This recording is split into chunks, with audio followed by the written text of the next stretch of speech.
Die Neurocoach method is soos Lego blokkies aan mekaar gesit. Want ons het dit stukkie vir stukkie het ons dit begin bou. Heel eerste met ekometriese assesseringsskale. Nou, dit is anders as psigometriese assesseringsskale of psigometriese toetse. Ons noem nie ons in toetse, ons noem dit skale, want jy kan dit nie dop nie. Ons praat van jy is optimaal of ondergeaktiveer of oorgeaktiveer. En ons meet funksionering en ons meet waardesisteme.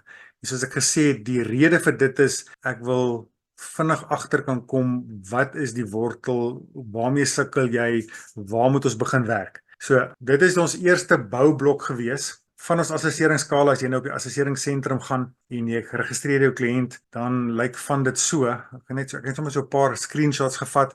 Ons kan jou negatiewe funksionering meet, hoeveel frustrasie, stres en hulpeloosheid ervaar jy. Ons kan meet jou emosionele funksionering, ons kan jou werkwaardes meet, ons kan jou psigologiese waardes meet, en dit gebeur alles op 'n assesseringsentrum wat ons beskikbaar het vir ons opgeleide beraders en life coaches, wat dan natuurlik, jy kan jou kliënt kan jy registreer, en deel van die opleiding is om jou te leer hoe om dit te interpreteer en hoe om daarmee te werk.